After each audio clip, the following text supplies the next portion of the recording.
It really is true that there's never been a more important time to think about this.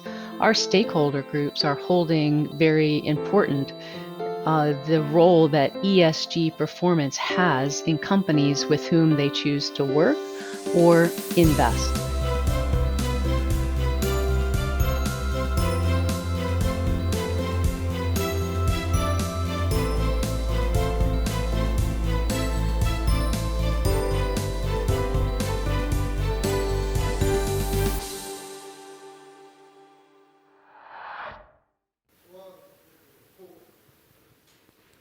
Hello, everyone, and hello, Denise. Thank you for joining us from Minnesota today.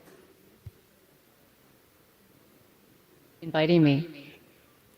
So, I know you have some remarks prepared today about the importance of ESG and leadership. So, I'm going to let you take it away. All right, fantastic. Thank you very much. I'm looking forward to the conversation that we will have after I give my prepared remarks. So if we could have the first slide, please.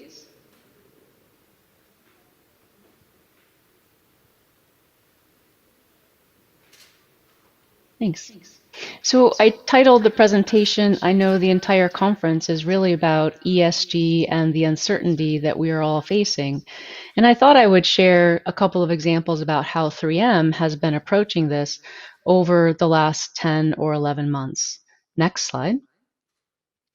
As all of you know, ESG, environmental, social, and governance, are factors that all of us have to manage too. These are very important for sustaining our business operations and talking with our stakeholder groups on the impact that we are making on the communities and the environment around us.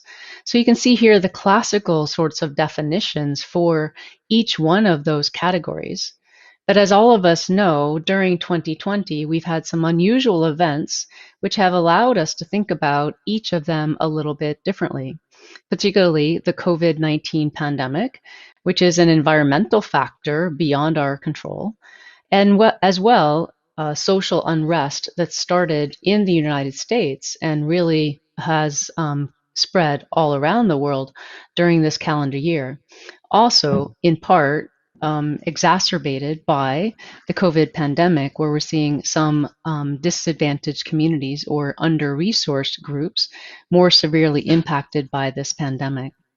So I'll talk about this as we go forward. On the next slide, it really is true that there's never been a more important time to think about this.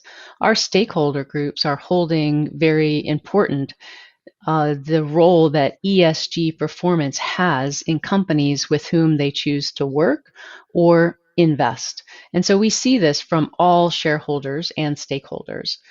Many companies are being evaluated by investment groups for very specific outcomes related to environmental factors, social goals, and their own governance, as well as customers choosing to work with companies who have a very strong track record of either environmental or community engagement, depending on their own requirements and their own interests. And also importantly, and as it feeds into the rest of our conversation, is the role that employees are playing in this as well. We see the younger generation in particularly now, focused on wanting to work with a company that has similar values to their own. And this generation is much more concerned, as we all are now, on the impact of climate change and other factors related to sustainable development. So at 3M, I'd like to tell you a little bit about how we approach it and go through and come back to and talk about the role that diversity and inclusion plays in our programming around science. On the next slide, I'd like to show the framework that we have for sustainability. This is broad-based. It's not only the environment, but also you can see here community. We also map to the United Nations Sustainability Development Goals that you can see highlighted in the corner. For us, as we drive our operations, it's easier for us to think of not only about the 17 SDGs from the United Nations, but to operationalize it into our own house by putting it in 3 pillars related to 3M science. So as we do that, we have science for circular, where we're looking at changing or improving the raw materials that we're using in the design of our products and also in how our customers are using those products. We also have a very strong focus on science for climate. And again, this is in how we produce our products, how we use energy within our own company. For instance, having a goal of having more and more of our operations powered by renewably generated electricity. Just as an example, we also have products, and I'll come back and talk about that perhaps later if we have a chance, about the products we are developing that have a positive impact on the climate performance of our customers as well. And then the last piece is science for community. We have a very strong focus on giving back to the communities in which we will live and work. And so we have commitments like the donation of 300,000 volunteer hours to our communities by 2025. And we announced that goal last year. So that's just an example of how we've aligned sustainability thinking inside the company. We've had this framework for about 2 years, but sustainability goes back many, many years for 3M in some of our early programs on pollution prevention pays from the 1970s. On the next slide, I'd like to talk a little bit about COVID and the impact that's had on our thinking about sustainability, as well as on our own operations during this calendar year. So, as we entered 2020, I think we all had big expectations for perhaps an economic upturn. Things looked a little bit more promising than they had in the last couple of years. And as we did this, we started to see some news coming from China in January, as we all did, and then into countries all around the world about this mysterious pneumonia that we didn't think would be transmitted from person to person, but now it is. And now all of us continue to work from home much longer than we may have expected. You can see on this slide just a few of the news stories that we've generated to help share what 3M has been doing to help fight the pandemic from every angle. And that's how we like to think about it. On the next slide, it really does align to our vision because our vision as a science based company is to leverage our technology, our products, and our innovation to help serve the world around us by helping to advance every company, enhancing every home. And the last piece is really about improving every life. And as we've worked hard to improve every life during this year, it's taken 3 priorities that you can see on this slide. It really is helping to keep all of our employees safe, whether they're working in our operations or they are working remotely during this time. The second is producing more and more of the products that are needed to help fight the pandemic. And the last, of course, that all of us are facing as business leaders is to take appropriate action to ensure that we will survive during this very difficult and uncertain economy and be here for the long term. So on the next slide, I just walk through a couple of these examples. So as we've worked, about half of our employees are in our manufacturing operations. Most of our manufacturing has been deemed by essential in the countries by the governments in which we're working. We have to keep our employees safe. So we took measures to ensure social distancing with appropriate signage, put in place physical barriers where we could not socially distance our workers. We've asked them to don appropriate personal protective equipment or PPE. And we've also changed our shifts and accommodated the coming and going of employees to facilities to allow for social distancing during those times. We've also engaged our occupational medicine and EHS for all of our workers, both those in the facilities and those working from home. It's been a very comprehensive approach, and we're very proud of all of our workers for having maintained the good safety practices that we've seen and put in place. The next thing on the next slide I'd like to talk about is, of course, many of you have heard our stories about N95 respirators. We are a leading manufacturer of these kinds of respirators, as well as other sorts of protective equipment that are extremely useful in fighting the pandemic. So as we came into the year, we realized the need to accelerate production. We're quite lucky having what we call surge capacity on hand. This is an experience that we gained over many years in fighting previous epidemics, as well as having to reach very high production levels in short periods of time because of wildfires or volcanic eruptions or earthquakes, other natural disasters where PPE is then in high demand. So as we ramped up production, it shows here on this slide that we've been able to quadruple the production of our respirators, achieving more than 2 billion respirators produced this year. That's a phenomenal accomplishment by our teams. Unfortunately, it still doesn't seem to be enough. Demand continues to exceed supply. It truly is unprecedented.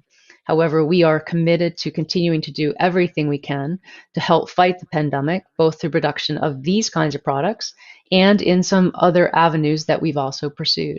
On the next slide.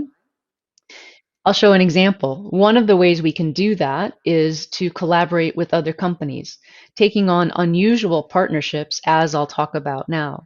We partnered with Ford Motor Company, who's not known to be a respirator supplier by any stretch, but they have great mechanical capabilities and fantastic engineering resources. So we partnered with them to design a powered air purifying respirator that you can see in the photo here, and they are now producing these in their manufacturing facilities, which allows us to expand the production of these kinds of respirators, which are reusable, also very important in hospital settings, in infectious disease treatments. So this has allowed us to have significantly more devices in the market. And then I'm also very proud of the fact that all of the profits from these kinds of products that we're producing with Ford are being donated to charity. So just an example of one partnership, we have several of these that we've pursued in order to take every measure we can to respond to the pandemic. And as we've done so, on the next slide, I'd like to say that we've also taken time to say thank you. We produced a video with a couple of Mayo doctors who are quite musical, and they gave a serenade performance where it is only about showing healthcare workers and first responders doing what they've been doing this entire time, which is treating patients and being our heroes. So we just wanted to say thank you by producing this video for them. We've also taken time to say thank you to all of our employees who have been at our operations working hard during this time. And lastly, we've also put together several feature stories about how we've responded to the pandemic. One of them being one of our operators in Aberdeen, South Dakota, one of our manufacturing facilities. She feels it to be very personal for her to be able to produce so many respirators because her daughter is a nurse, just as one example.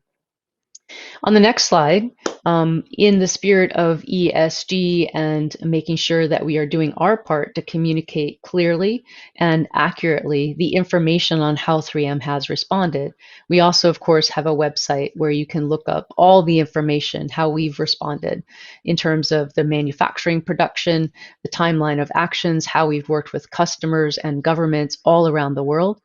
And very importantly, we've also had to respond in an unusual way during this pandemic as well. We've had to address fighting fraud. On the next slide, I'll share a little bit about that. It's been our biggest surprise. On the next slide, thank you, is the degree of misrepresentation, price gouging, and counterfeiting that we've experienced during this past year. We have taken a very strong approach, leveraging our own legal team, as well as more than 30 other legal affiliates who have, in many cases, provided pro bono assistance, helping us to ensure that people who are desperately looking for our products find authentic product at a reasonable price and are delivered that product rather than defrauded from their money or wasting their time or ending up with product that doesn't perform. It's extremely, extremely important. We've had to take down false websites. We've had to, in some cases, file legal action against companies who have misrepresented and tried to steal money from other people. So it's been a very unfortunate experience, but we've been grateful for the legal firms that have partnered with us and the e-commerce platform partners that we've had who have been very proactive in helping to support the takedown of fraudulent sites. Next slide, please. And as we've done so, we've kept a focus on serving our communities. As you know, many communities have been severely impacted during COVID. And so our approach has been to give both products when we can donate these products, as well as cash, focused on COVID relief, particularly for healthcare workers and first responders, and also to our communities. As you anticipate, the economic downturn has led to some unfortunate circumstances for many people, and we've also donated money to them. And lastly, we've also given money to research institutes to help to understand COVID as a disease and to develop a vaccine. And in fact, in Korea, we were able to award a grant to a Seoul National University for $400,000 for COVID scientific research. So I'm very proud to tell all of you that we have done this globally at the same time. On the next slide, please. Maintaining our business continuity comes down to we have to still keep doing what we would normally do, even though we are busy fighting a pandemic. So we've activated our corporate crisis action team. We've also become ultra prioritized to remain focused. This has been a very challenging year for our operations, and I'm happy to say that we have been able to sustain good business results, but not at the level that we would have expected. So we are continuing to do what all of us as business leaders will do, is to become very prioritized on what has to get done, support our people, support our customers in order to ensure that we will be here for the next 118 years, because this year 3M as a company is 118 years old. So on the next slide, as we went through the middle of the year, we were just coming through those first waves of the pandemic, and then another tragedy hit us here in the United States. And that was particularly difficult for all of us in Minnesota because it was in our backyard. It was the killing of George Floyd at the hands of our local police. And this led to a whole other area of effort for us to double the attention that we were already placing on diversity, equity, and social justice. And so we've put in place a number of programs in response to that particular tragedy, which all of you have watched, has really gone across our society and gone across many countries around the world, where people are rising up and saying, despite the progress that has been made over the last 100 or 200 or even last 5 years, there are still inequities in social outcomes related to education, health, and opportunity sets. We sat down with our leaders of our employee resource networks, and we vowed to listen.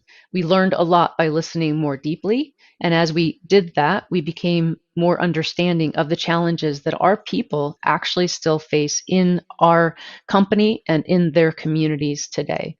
And we are now committed to several actions. These actions are focused on in two ways.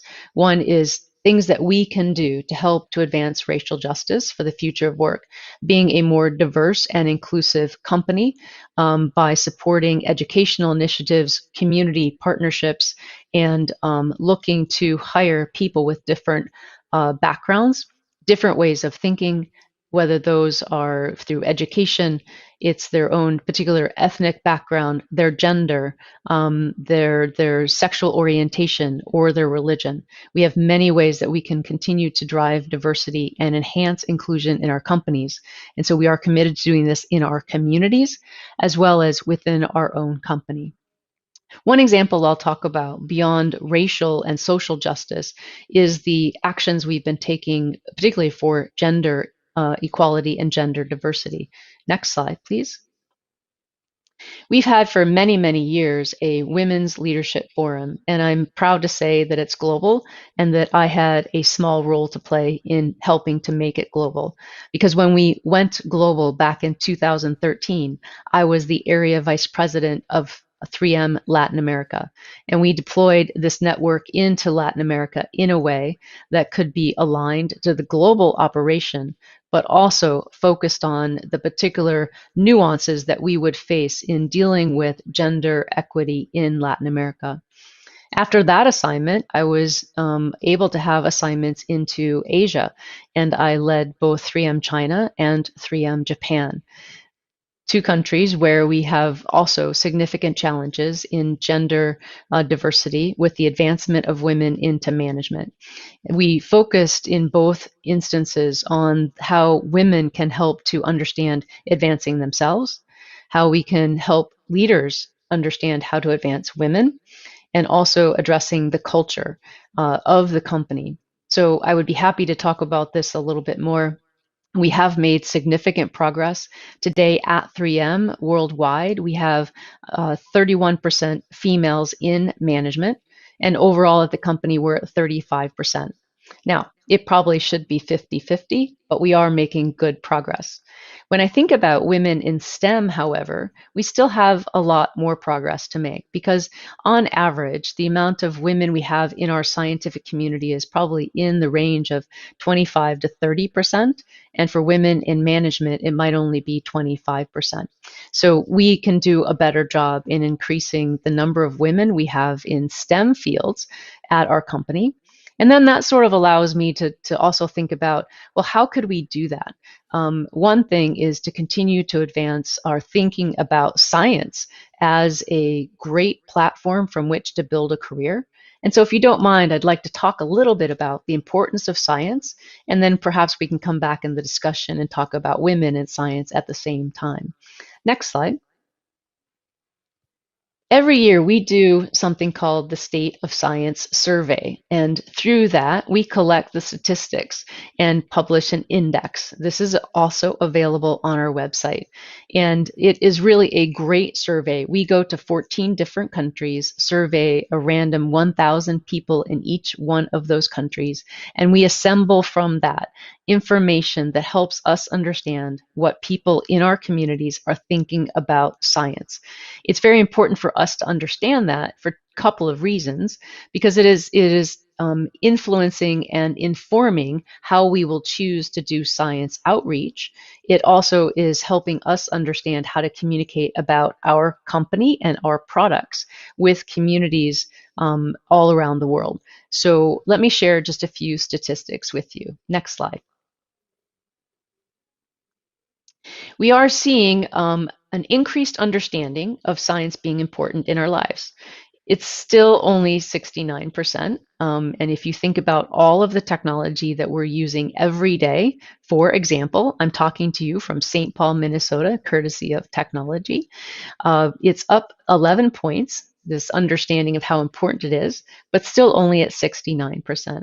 Myself, trained as a scientist, I am astonished by this. But even more importantly, the challenges on this slide. Many people don't think about science being important in their everyday life, and they still don't believe that their lives would be any different if science didn't exist. Pause for a second and realize that people are taking this survey usually on their mobile handheld device. Science and technology are pretty fundamental to enabling that particular event to happen. Next slide, please. We did see skepticism or the disbelief in science declined, and we were very, very pleased to see this particular trend go in that direction. Believing that science can and will help to solve big real world problems is very, very important. So having skeptics of science is something that was increasingly a concern. Now, we did see that this is really driven by the pandemic, because people are understanding that in order for all of us to come through this pandemic, we're going to need some really good science, because that's what you can see before the pandemic and then after the pandemic is when that turnaround started to happen. We'll see what happens going into next year. Next slide. We also like to report in this survey what are the key themes, what are the hopes and dreams for those that do respond to the survey. What do they hope that science can help to accomplish in the coming year or two? And what we can see here is that trend that I talked about just a minute ago, finding a cure for emerging viruses, COVID being the one on the top of everyone's mind right now. also a cure for other ongoing diseases like cancer and heart disease, which are also extremely heart wrenching for all of us as we lose people close to us from those kinds of diseases. We saw a surge in the responses about social justice and STEM equity, which was very interesting for us to think about and then to align to as well. And in the past, one of the interest points for our communities have been climate change. How can science help to mitigate the impact of climate change? And that has been number one, along with these other healthcare concerns. You can see it fell down a little bit because healthcare concerns are very, very strong this year. Next slide, please. So as I come to a conclusion here for my prepared remarks, I would just like to say that as we pull all of this together for a company like 3M, it really is about thinking how to manage through uncertain times by leveraging the things that we know that we are good at. And part of that is maintaining a focus on our priorities, remembering that we have a common vision that unites all 96,000 employees all around the world, and that is about leveraging our science and technology to improve every life. We know what we're good at. We're good at technology, we're good at innovation, manufacturing, and we believe that our brand has value in the market. We have our priorities, continuing to drive transformation, thinking about how do we prioritize our businesses for success for our employees and our customers and our shareholders. How do we make sure that we have our people developing well and designing that workforce of the future, because we, again, want to be here for the next 118 years. And you can see our values here as well: driving inclusion, diversity, sustainability, and having a respectful work culture where everyone can feel successful. So that really is what I'd like to share with you in my prepared remarks. And I look forward to some time together to talk about some other issues, perhaps, Dana, that you have queued up for us. Thank you very much. Thank you very much for your remarks, Denise. I think it's very enlightening for us in the audience to see how companies like 3M are showcasing its leadership to navigate uncertainty that COVID has imposed on our lives today. So I want to take your presentation and gear the conversation towards the next generation. But before I do that, I want to talk about your background a little bit. You started as a career chemist and rose your way up to the executive level after multiple stints abroad. What are some of the personal experiences that you experienced that shaped the way you think about STEM and made you want to advocate for environmental and social engagement? Yes, yeah, that's a great question. It's not obvious, how a person with a PhD in chemistry gets to be a senior vice president of corporate affairs. But I can tell you about half of my career was in research here at 3M, and the other is in business roles. But really, my passion goes back to my days in graduate school when I was one of maybe four women in a research group of 30 students working with my professor. And so I had to learn very early how to be successful in a community that wasn't particularly diverse, and it was something I had to toughen up, so to speak. And I took that with me into corporate America and was able to have a great start to a research career here at 3M. But I also noticed not so many women in R&D here either. And this was, of course, this was 30 years ago. So I do hope that young women and men facing, corporate Korea, corporate anywhere, will have a slightly different experience. And as I worked in my career, I came to realize that the years I had spent being one of the only women in the room gave me experiences improving my confidence in taking a stance, even though I didn't look like everybody else.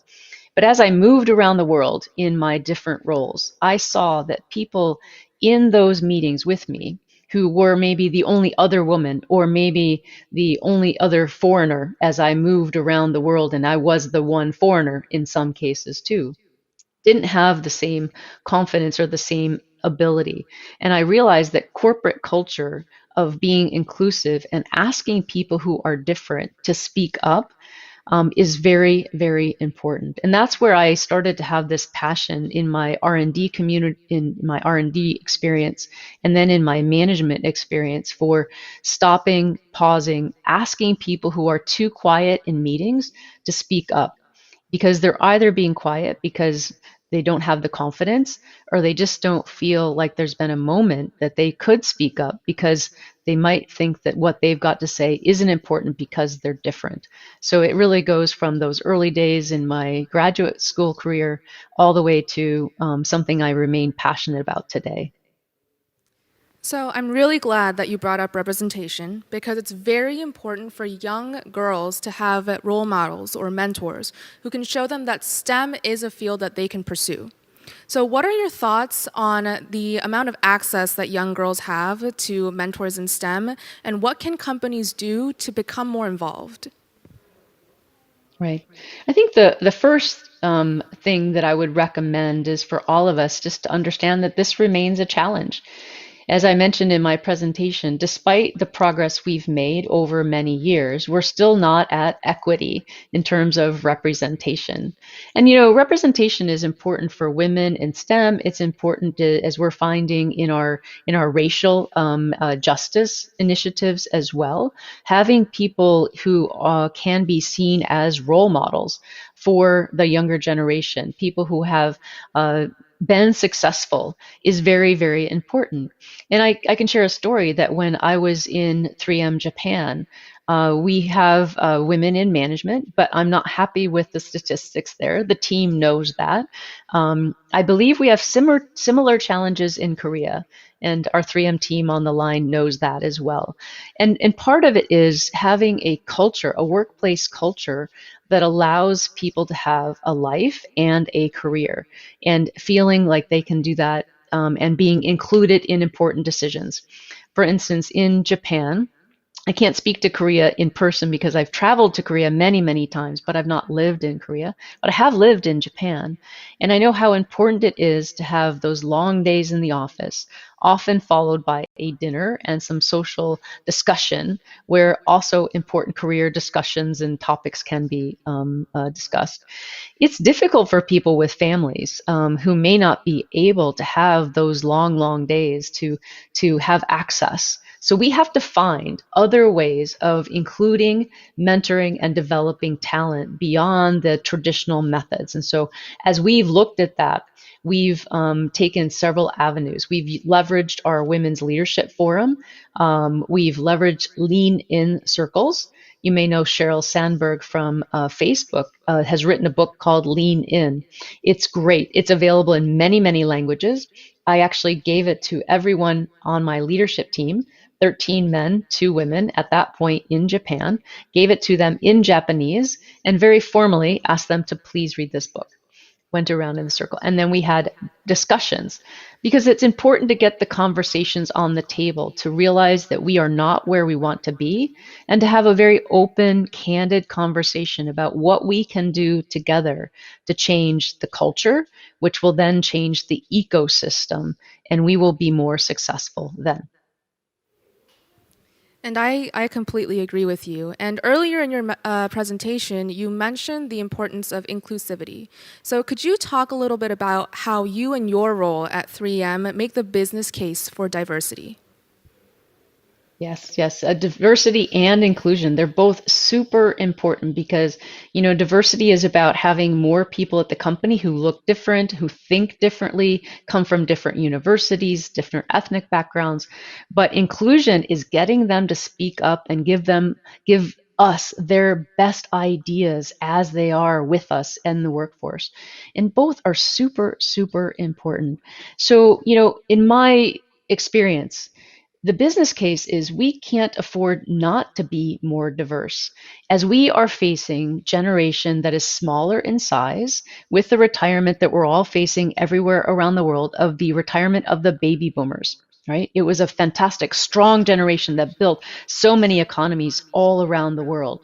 The generations after the baby boomers are smaller. So all of us are competing for the talent that is now coming up. As we do that, we do see that more girls are going to university, more girls are studying STEM, That's great. It's important that they study at university and they study STEM, but we need to keep them in the career field. We need to create an environment that allows them to be successful, not just to go to university to have the degree, only to drop out when they have to make important and difficult life choices. We have to do that. So the business case is that if we don't start improving diversity and inclusion now, as the war for work, as war for talent, my apologies, the war for talent increases, we will not be able to attract those people, because I know for myself that successful women go to companies where there are other successful women.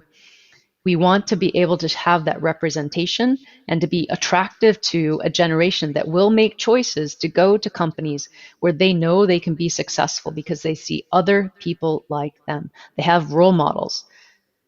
It's very, very important. So, to me, the case for business diversity is war for talent first. Then, of course, we all know that there are differences in style between the way women and men manage. And I think those will become more obvious in more companies as you establish that diverse, inclusive population. Absolutely. And I want to repeat something you said in your answer. We can't afford to not be diverse. So let's talk about how that directly impacts the economy. Some might say that it's a matter of national importance, especially to economic development, for us to tap into this resource of young, talented girls who have the potential to succeed in STEM disciplines. Are we economically limiting ourselves by not accessing this reservoir of potential? It that probably is the case, Dana. It's really, really unfortunate. Our science survey indicates that people get discouraged about pursuing a STEM career. And so the numbers I'll quote here for you are the, both genders. It's people around the world. We see that 28% of Generation Z are discouraged about pursuing a career in science. 24% of millennials are discouraged about pursuing a career in science, compared to maybe the Gen Xers, maybe only 15%. There's something going on about science not being a great career. And just if we think about that as the average, you can you can just guess that women feel even more discouraged. And that has also been shown in many, many studies that girls get discouraged about pursuing a career in science at a very early age. In some of the work I do outside of 3M, I have a special passion for STEM education and addressing, under-resourced groups and particularly, girls in science. We see that girls need to have some excitement about science, in the fourth and fifth grade. If we don't create that excitement and that energy for them, and this is, sorry, fourth and fifth grade is a US terminology, that's ages 9 and 10 in the global education system. If we don't capture their imagination and get them to see that it's possible to have a career in science by that age, they will move on to other things. So everything that we can do as a company in our outreach is really focused on STEM equity, STEM education, and we have many, many programs across 3M everywhere in the world to help achieve better outcomes for under-resourced groups, and particularly girls in science is my particular passion. Thank you, Denise. I think that's very encouraging to hear. For my last question, I want to switch gears just a little bit because I know you mentioned that you want to go back to the topic of sustainability. So, we learned a lot from your presentation about the element of community. But could you just speak a little bit more about the elements of circularity and the climate? Sure, sure. Oh, thank you for bringing that back up, Dana. Really appreciate that. For us, climate, action is very, very important. And so we do it in a couple of different ways. We take actions inside our company to reduce our environmental footprint. So I mentioned in my presentation, we are committed to using more renewable electricity at our operations. In fact, our headquarters in Minnesota is powered entirely by renewable electricity. And we have goals of moving to more and more of that all around the world as we can. We also are focused on reducing our water usage, our reducing landfill waste, things like that. But also, we can do things like producing products that allow climate change impact to be lessened too. We have products that go into the assembly of solar panels for solar energy, wind turbines, various products used in wind turbines. We have things that help to reduce the load on the electrical grid, like window films that can reduce the amount of heat absorbed into buildings or heat lost out of buildings, as well as fluids that can be used for cooling supercomputers in data centers, which then reduces the electrical load that those pull as well. So we can attack this challenge of climate from several different angles, our own impact, as well as the impact we can help our customers achieve through the use of appropriately designed input materials using any of the 51 3M technologies, perhaps. Thank you. So, those are all the questions that I've prepared for today, but I see that I have on the screen here some questions for the audience. So, I'll read out some of these questions and you can answer them however you'd like. So, Okay, great, thanks. the first question is 3M's philanthropy mainly focuses on supporting underrepresented students in the area of STEM through projects such as Science at Home and 3M Young Scientist Challenge. Why do you think advancing STEM education is so vital above other philanthropic initiatives? Yeah, so that's a great question. So thank you for that. I am, as I mentioned, trained as a scientist, and I think that science is really a foundation for helping to solve big world problems, and we need more people working to address the challenges that we're all facing, whether it's a pandemic or climate change or transportation opportunities. We have much work to do. So again, as we're focused on creating that future workforce, helping ourselves be more successful by having a very competitive, well-trained workforce in the future, this is our commitment. We've actually been at this for many years. Some of our early science outreach programs go back to the 1970s, where we already saw in some of our communities that kids were not exploring science sufficiently. So we have a whole suite of programs designed for particular communities. You mentioned Science at Home. That's our new one just this year. We've got our scientists recording videos for teachers who are all of a sudden needing to be technology experts and teaching our students at home in this virtual world. It's been fabulous seeing the response as we've deployed that all around the world. For our scientists to record these videos. I even got to record one myself. I did Bernoulli's principle. It was a blast. I had a lot of fun with that. And in our philanthropy beyond the outreach and the volunteer is we gave, I think it was $41 million to educational initiatives last year because we really believe that helping to grow a well-educated workforce is very important. And for us, of course, STEM is the number one priority for that workforce. Well, my best friend is a teacher, so I'm sure she'd very much appreciate that about 3M. So before I wrap up our session, I want to ask one more question from the audience, which is, UNESCO reported in 2017 that only 33% of students in STEM fields are women. As a former research chemist and an active supporter of 3M's Women Leadership Forum, what do you think countries like Korea can do to encourage more girls to be involved in STEM? Yes. And I think, it's probably a combination of things that we've talked about. Those early education interventions, getting girls to remain excited about science, finding avenues to continue that excitement and perhaps mentorships during the educational years. And then what's also important is once we get women through university and we have them in the workforce, to find ways to keep them excited about coming to work every day, to continuing to have a career as a scientist. I myself went into management because I think people are amazing puzzles and I wanted to have an impact, of solving science in a different way.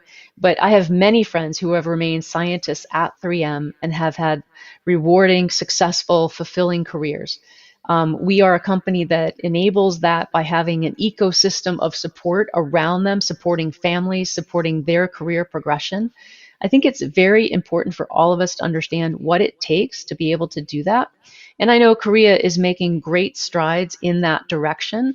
And I would encourage continued focus on addressing the ecosystem for corporations and researchers that allows them to have families and successful careers and to feel included and fulfilled at work. Thank you, Denise. So, unfortunately, that's all the time that we have for questions today. But before we go, I wanted to ask you, do you have any final comments you'd like to leave us with today? Yes, thank you. It's always great to have an opportunity just to put one more thing out there. So thank you for that. I just would like to say thank you for the invitation. The time has passed really quickly. I appreciate the opportunity very, very much to speak about some of our passions at 3M and my own passion about STEM education and the outreach we have. Science has never been more important as we face difficult challenges around the world. Addressing this pandemic. Our team in 3M Korea is just a fantastic group of folks. They're heavily invested in helping to fight this pandemic. As we've done that, they've been a very successful organization for us over many, many years. And I would just like to say thank you to all of them. I hope many are watching, and I know that our commitment to these kinds of actions will remain strong. ESG and STEM education are very important initiatives as we move forward together to fight the pandemic and whatever challenges will come next. We'll all get through this together. So thanks so much. Well, thank you so much, Denise, and thank you for your time and the engaging conversation today. And I'd like to thank our audience for joining us for this session. Have a good day, everybody. Thank you.